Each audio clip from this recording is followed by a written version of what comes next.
Welcome to There Is a Method to the Madness. My name is Rob Maxwell, and I'm an exercise physiologist and personal trainer. I am the owner of Maxwell's fitness programs, and I've been in business since 1994. The purpose of this podcast is to get to the real deal of what really works, and most importantly, why things work. Hence the name, There Is a Method to the Madness. Before I get started today, let me thank Jonathan and Lynn Gilden of the Gilden Group Realty Pros. They are committed to providing the highest level of customer service in home sales. Why don't you give them a shout and figure out what your home is worth? 386-451-2412. There is something in a name. Did you know that? When I was first starting my business, I was told that, number one, make sure the title of your business has your name in it. And this was from, some research people at the university talking about businesses that found that the businesses, I'm sure the small businesses, I imagine that's what they're talking about, tend to do a little bit better when it's more personalized and has your name in it. And then also, what is it your business does? So that kind of sounds like common sense how to pick your name, at least as far as the second part of that goes. So I've always believed that there is something in a name. And I often say that to people because I want to emphasize the important part of what I do. For those that don't know, I own Maxwell's fitness programs. That's the name of the business, and it's been that ever since I started out. And I've been doing this 31 years now, basically since 1994, when I first started taking paychecks from my own individual clients. Naturally, the business has evolved, but that's how long I've been doing it as a personal trainer. And I picked Maxwell's fitness programs. Well, like I said, I was told that you should use your name in the business. But I also picked it because of the programs. Now, naturally, fitness kind of goes without saying, right? If you know it's a personal training business, then fitness kind of goes in there. That's the easiest one to figure out of all of them. But the programming I wanted to make sure was unique because I think it is unique, or it's at least unique to me as far as what I want to do and as far as what I believe in and as far as what I do. So let me backtrack just for a second, and I need to explain that when I started out as a personal trainer, it was not like it is now. And I'm sure most of you shouldn't make that assumption. Many of you are old enough to remember going back like 30 years, maybe you didn't have a trainer, maybe that wasn't part of your lifestyle, but you know what I'm talking about. It was very different. I can think of two trainers that I knew for sure at that time in my life in the early 90s that were working as personal trainers. That's it. Now, I've learned since that there was other people in the area working as personal trainers, and I got to know some of them, and they're friends of mine back in those days, but I didn't know them then. I knew of two guys, and that's all I knew. And at the time, personal trainers, it wasn't like this, everybody has to have one thing, or everybody has one at a gym. I mean, it wasn't even close to that. Like, I don't believe, at least not in Central Florida where I lived, there was personal training studios. For the most part, personal trainers were doing what I did early on. They were meeting their clients at different gyms that they either had memberships at or they made an arrangement with the owner and they would train their clients there. The client would pay them and they'd be on their way. So that's kind of what I knew about personal training. And when I was training at World Gym in Daytona Beach around this time period, I was training for my first bodybuilding show.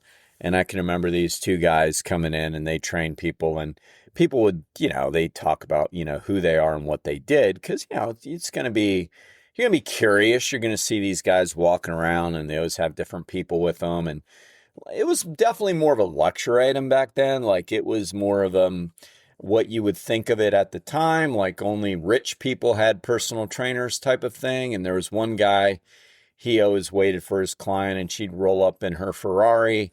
And if you live in Daytona, you might even know who I'm talking about back then, but she would work out with this guy. And, that's when we'd start asking questions about what they're doing and all this kind of stuff. And I got along with both of these trainers pretty well back then. I mean, I always did actually, but I mean, one of them in particular, one of them later on wanted me to, after I got my master's degree, he wanted me to be his guy in all of his paperwork because he didn't really have a lot of credentials. He didn't have any at the time. And that's neither here nor there. But the bottom line is he's a nice guy, and I politely said no. Politely, word of the day. Politely said no, and we remained friends, but I didn't go into any kind of business with him. But in any event, that's what I knew about it. That's what they did. So that was way back when. And now personal trainers are a dime a dozen, essentially. I mean, you go into your local YMCA, they're going to say, hey, do you want to get some personal training? And it's so much per half hour or hour, whatever. And they typically work for the YMCA. If not, they always work for the YMCA. These different box gyms, so to say, have different trainers floating around that either work for the gym or maybe they've worked out a trade agreement of some kind or another. But it's very common now. I mean, most people that I work with now, they'll say, oh, I had a trainer a while back. So it's common. Now, when I got into it, number one, I've said before that I always wanted to make sure I did it right. So even though I had a ton of gym knowledge at the time, in my early 20s, I did. I mean, I'd been working out regularly in a gym since my teenage years, and I had a lot of personal success with it. But to me, that was never enough. And I went and I wanted to get my official education in it. So I got my master's in exercise physiology. So when I started out, I had a good scientific foundation. I still had a lot to learn. I still do have a lot to learn, and I love that. I love learning new things. But it was time to pick the name after I got the degree and all that good stuff. And I landed on Maxwell's fitness programs, bringing it back to where I started this. So the program part is huge because I always emphasize with people that I write and help people with their programs. I'm not a gym. Yes, I have my own studio, and I've had my own location or studio for many, many years now. Different locations, a few different locations now. But that's great. But I don't like people to think of it as a gym. Like Maxwell's isn't a gym. I know what people mean. Like, I don't think they mean anything by it, but it is insulting to me. Now, when I was at a previous location, it was a little more common because I was the only gym in town, so to say, in this very tiny, I don't want to even say where because I don't want to offend anybody. I had a lot of good memories there. All was good, great clients and everything. But there was that sense of, hey, are you taking new clients when they'd call? And it depends on the season. But if it was early on, I'd say yes. If it was more towards my end of my time there, I'd say no because I was just flat out busy. But in any event, they'd say, because we were driving and we saw your gym and we really wanted a place to work out. And like, I would cringe. I know what they mean, but man, I'm not a gym and I hate to be thought of as a gym. Like, I write programs and help people follow the programs. No matter where we did it, that's what I would do. It's about the programs, not the gym. So I would always politely say, at least I didn't say politely this time. That's good. That's good. My green tea's kicking in a little bit. But I would explain to them what I do and, kind of see if that's still what they wanted to do. And when people are looking for a gym to work out, rarely do they make for a good personal training client. Like, even if they have the means, the money, the time to do it, and they're like, oh, okay, that just sounds like a more expensive gym membership. That sounds good. they're typically not an ideal client because personal trainers, at least I can speak for myself, you want to be able to help people. And if you're working with somebody that's already got their mind made up of what they want to do and what they should do, they're not any fun and I won't work with them. It's like, look, we're either going to, follow my program or you're going to have to go on your way. I used to say to one client all the time, I'd say, me and you are driving down the road and you're either going to move over to the passenger seat or I'm going to have to let you off at the next stop. And I meant it. And it would reel her in sometimes. And sometimes I'd have to kind of give her walking papers, so to say, because it's like, I know what I'm doing. I'm here to help you, and I can't help you if you think you already know what you need. And if you already know what you need, why aren't you doing it? I'm not a convenience factor. I don't need to be. And, I've never really adhered to the business philosophy of green is green, because I used to kind of vent to a counselor of mine a little bit, and they go, well, green is green, you're getting paid. I'm like, dude, that doesn't do it for me. It's like, at the end of the day, sure, we need to get paid, but no, I do think like selling out isn't like a great way to be happy, so that doesn't do it for me. I might say that, I might try to adhere to that philosophy, but at the end of the day, I'd end up getting pissed off and not wanting to work with the person, because if you know anything about me, I'm pretty hard-headed myself. So programming has always been key. And I love talking about programming. And, programming is funny because it's complicated, but then it's not complicated. But if you don't sit down and do the work as a trainer, if you don't program the fitness program for your client, you are doing yourself and, of course, the client a huge disservice, because there are things you want to figure out what they need. So let's take the strength training component alone. There are like different variables that people need to understand that good trainers know like the back of their hand. For example, there's volume. Volume means the amount of strength training a person is going to do. Volume. Volume can be broken down into how many days per week the person is going to exercise, how many total exercises that they're going to do, how many exercises per muscle group that they're going to do, and how many sets of the exercise they're going to do. So that's like volume. And a lot of people only count volume. And what's funny is when people talk about writing workouts for people, you see a lot of volume being written. And when I mean a lot, I mean there are programs that have a lot of volume, and then there are lower volume programs. But I don't mean that. What I mean is there's a big emphasis on volume. They'll say, do this, this, and this. But nowhere in there do they say how hard. And how hard is the most important variable, bar none. So there is volume. Another thing that gets programmed in or needs to be thought about is repetitions. And you might think repetitions is a part of volume, but it's really not. Like one set of exercise, for example, of 20 reps versus one set of 5 doesn't really move the volume stick very much. Like that's a very kind of subjective thing. So most good fitness professionals or trainers know that there's a range of repetitions that work, but it doesn't have to be thought about too much. And again, good trainers know this, and good trainers program for this. So in other words, the big difference between repetitions is more, there's an upper limit of say 30, and I don't want to get in the weeds here as far as like, this isn't a podcast about, exactly the amount of reps or sets or intensity that work. No, I mean, that's all important, and I've done it before, and I'm sure I'll do it again. But this is like trying to teach you how to program, or to teach you like how good trainers program. So when it comes to repetitions, though, sure, there's a high end, mostly because of time constraints, but really it's more about...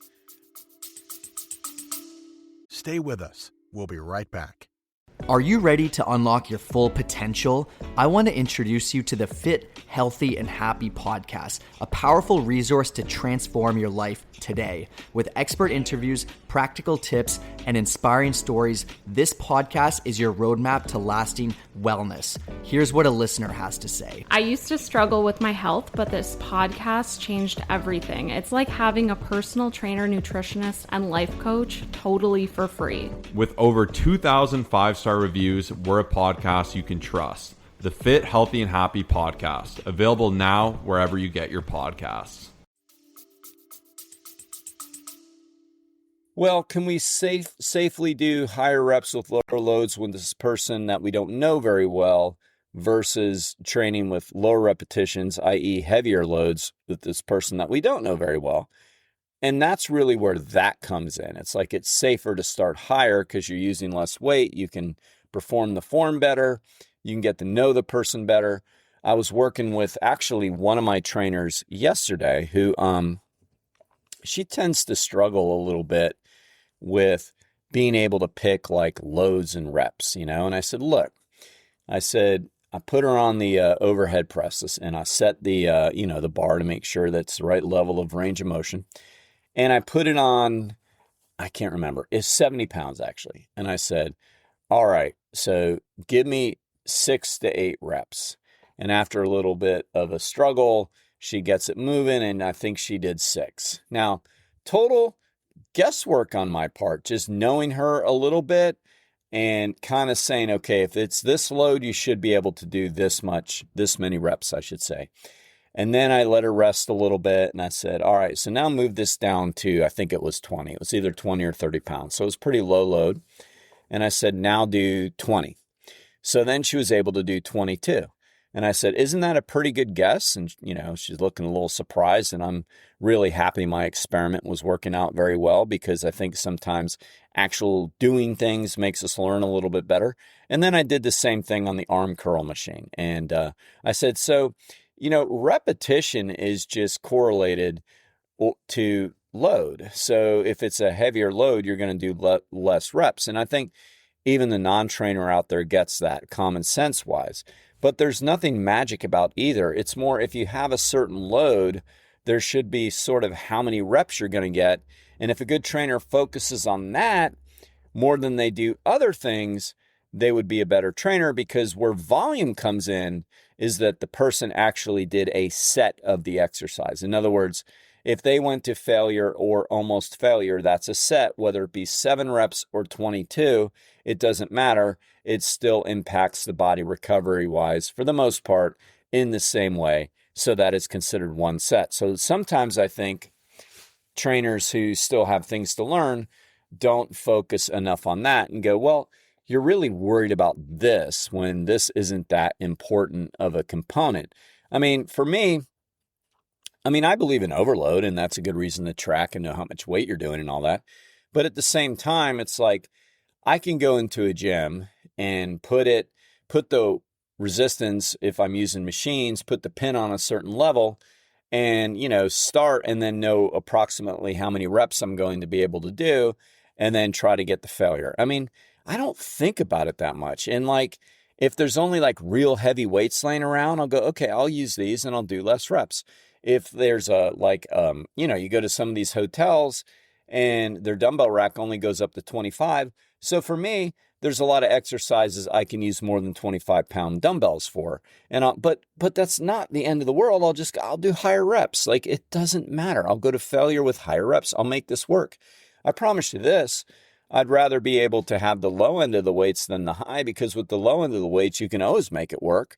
With the high end of the weights, you can't. I don't see a world where the dumbbells start at 50, so that's not going to be a problem, but hopefully you get my gist on that. So programming takes into account these things. So that's volume. And then there's intensity, and intensity needs to be factored out. I had this conversation with a client of mine this morning, and she's got great attitude. She likes talking fitness and all this stuff. And I said to her, remember, the most important variable with strength training is intensity. And intensity in strength training is measured by how close you get to failure. And almost all research points to the fact that you have to get the failure or within like 1 or 2 repetitions of it to start to get stronger. I mean, if you do submaximal set after submaximal set after submaximal set, number one, in technical terms, it's not even considered a set. It's considered a warm-up set. You're probably not going to get very far. Now, I'm not going to go, oh, you're going to get nothing out of this, like it's a waste of time. That's not true. I mean, you're at the gym working out versus being at the bar drinking beer, right? So no, it's a, you're not wasting your time. I'm not going to go that far. But you're not making the most of your time either, unless you absolutely hate to do anything that feels close to failure. Then I get it. You're better to not, because then at least you're going to work out. But if you can muster it and tell yourself it's good for me to get to close to failure because I want to get stronger, just keep in mind that's the way to go. So good trainers are able to say, does this person need a higher volume routine, like more exercises and more exercises per muscle group and more sets? That's usually not the case for most people, by the way. Or does this person need a lower amount of exercises, i.e. volume, and higher intensity? That's usually the case for most people. And a good trainer knows how to program that, because that's a big part of programming. Now, another part of programming that kind of separates the men from the boys regarding, or the women from the girls, doesn't matter, is how to modify exercises. And I think that a big part of programming is understanding that what I just talked about, that there's volume considerations, exercises and sets, and exercises per muscle group, and there's intensity variables, like how close we get to failure. Then we have to consider the repetition thing, as I spoke about, which kind of gets overrated. But we also have to talk about how to modify and how to make it work for everybody. And part of programming is doing that. And that's one of the things I really, really like to do. I mean, I've had people in many different circumstances in life. I had a guy trained for years. He sadly passed a number of years ago, but he fell from a building and he was partially paralyzed. And he had it was a condition where they kind of had to straighten and fuse some of his joints together in order to save it. I still don't understand what went into the surgery. I just know that like his muscles in many areas and his joints in many areas were kind of like fused out in elongated positions, and he had a lot of trouble moving without going into spasm and straightening out some of his limbs. And he was in a wheelchair, and I was able to help him with exercises. We were able to come up with different things he can do, whether it be dumbbells from his chair position or being able to transfer onto a selectorized machine and helping kind of like tie his grip in with deadlift straps. So he was able to keep his hands on, because he couldn't grip. He really couldn't form a fist, so to say. So we'd have to use artificial means to kind of like tie his grip down. I came up with this thing where I can get him on the treadmill and do the same thing, helping him, obviously spotting him, but helping him keep his arm on to hold on to the treadmill. And then I was able to help him swing his leg around so he can get some mobility, mostly to use his leg muscles. I mean, I can go on and on, but I remember hammer strength equipment was a big friend of his because he can do things isolaterally, because he really wasn't able to push one side out and keep the other side. Well, he couldn't push both sides out at the same time. He kind of had to push one out because the other one would go in the spasm. But anyway, he was able to exercise, and I 100% believe that benefited his life. So I've always enjoyed coming up with modifications. And I think that if you know the body, if you know the joint actions, if you know what the muscles are supposed to do, like if you know each and every one of your muscles, and I think if you come to the gym, you know that I do, and Ellen is an absolute whiz with the muscles too. I think that's really critical, because then you know how to modify exercises. So, we get the volume down, we get the intensity down, and say, well, they need to do 3 different leg exercises, to get benefits. I mean, in most programs, you need to do some type of quad extension. I'm just talking the legs, keep it simple so you understand. You have to do some kind of quad extension so you can isolate the quads. You got to do some kind of hamstring curl to isolate the hamstrings. And then you have to do some kind of squat. So you bring it all together with a compound, for example, a squat or a leg press or different versions of squat. So part of programming is understanding this, understanding like what exercises need to be done and how to modify. Like I have a guy starting up now. I mean, he's got a lot of injuries and he's older, and I'm having to do this and go, well, he's got to be able to squat, if we want to keep him moving around. So what am I going to do to program in a squat? Could it be a seat back leg press, meaning push the seat back, help him get on there? 'Cause, he's pretty frail. And how can I help him be able to do a form of a squat? Maybe we need to do a form of a TRX. I mean, I'm saying maybe because I've actually already thought about a lot of this and put it together. I'm still working on it though, because it's going to take a few workouts before I figure out what's really working for him. But being able to modify somebody's program is critical, and it goes into programming because yes, the muscles do what the muscles do, and the joint actions do what the joint actions do. But every individual is different, and it doesn't mean that everybody can do a squat a certain way. So good training and programming needs to know how to modify these things. So I say all this because I want you to understand that when you're searching out fitness programs, you need to understand that professionals will program it and people who are not professional will not. I mean, I used to have a term I taught to the students that I used to teach how to be personal trainers, and also to new trainer hires I'd say, look, what we don't do is we don't boot camp people. And I just detest organizations that do that. I think it is such a ripoff to people. I think it is such a bad example of what fitness professionals do. But I call it boot camping people. Now, I'm not saying don't go to boot camps. That's not what I'm saying. I'm saying that when you see a personal trainer or you're on a specific program, because some personal training is done in group personal training, that's fine too. I mean, but the difference is in that situation, if you have a good trainer, they programmed your workout. Your workout is programmed by them and you. It's programmed. It's not like you're showing up and doing what everybody's doing. So when you go to a gym and a trainer, and yes, they do this, too many of them, they boot camp you, meaning you show up and they're just kind of doing the workout of the day that they are showing everybody, or they're just doing something, fast and convenient for people, for them mostly because they didn't want to sit down and try to think about it. Oh, yep, we're 20 squats today. Then we're going to go over here. We're going to do 20 on the hammer strength machine, and then you're going to do, as many pull-ups on the Gravitron as you can, and then you're going to take a break. We're going to do that again. And it's like, that's what they're doing all day long with people. Like, we call that boot camping people. And it doesn't even have to be they're going to do that all day long. It could just simply mean that, they don't want to take the time to put together a workout, and so they just do real general things for people. They figure, well, they're going to do a squat and a push and a pull, which, it's great. That's a great beginning. But to program it, you have to say, okay, but what kind of squat? Like, I have a lot of clients, and I have a lot of clients that are all different from each other. And I guarantee you, hopefully everybody does a squat when they come into the gym almost every time they work out, unless they can't.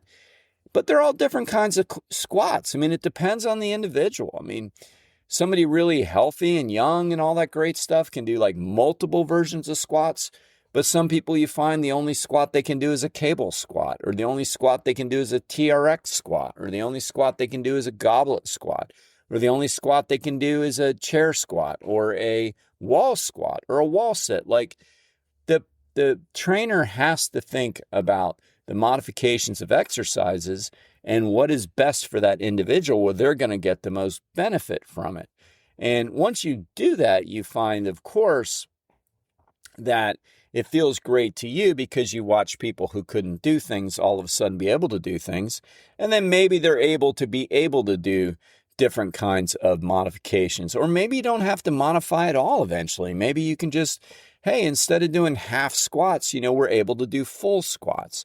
Or instead of only being able to use the leg press because you can't keep your chest up on a squat, and so you're kind of training the wrong muscle groups by doing this, you're now able, because your core has strengthened and you've loosened up some of your tight muscles like your hip flexors, you're now able to do both, and that's a huge win. But the only way we know that is if we are properly programmed. Now, I'm not trying to sell you that only certain people know the magic. No, it really isn't that complicated. Like, any good trainer knows how to do it. When I say good, I've said before, I think there should be a level of education requirement. I know there should be a level of certification. There's only 4 certifications that really count, and it needs to be one of them, the American College of Sports Medicine and the NSCA being the 2 best, and I think you have to have experience. But if you're paying top dollar, you should be getting those things with that. So it's not like me or only a couple people know how to do all this. It's not true. But what is true is there's not enough people out there teaching proper programming. All right. So hopefully taught you a few things today. And hopefully you know that when you're seeing a good trainer, whether it be us or another good organization, you know that they've done the hard work already. You're going to do the hard work physically. You got to put in the work. I had a client today, and she just finished a big race, and she's proud of herself. She goes, oh, I give you most of the credit. I'm like, no. You get most of the credit. We just helped you. But what I'm saying is that if you've got a good organization, they have done the heavy lifting first to put together the right program for you. You still got to do the work, but they have put you in the right level of program. Okay? So there is something in a name. Remember to tell everybody that. When you refer to us, we really appreciate it. We're pretty full and don't ordinarily take new clients, but if and when you do, you just say, hey, just keep in mind, they're a program. They're not a gym. Thank you for listening to today's show. I ask you to please follow this show on wherever you get your podcasts, and also please hit automatic downloads. It really helps me and it helps the show. Now I want to thank Overhead Door of Daytona Beach, the premier garage door company in Volusia County, with the best product, with the best service. I can vouch for Jeff and Zach Hawk, the owners. They are great people. If you need any help with your garage doors, give them a shout. 386-222-3165.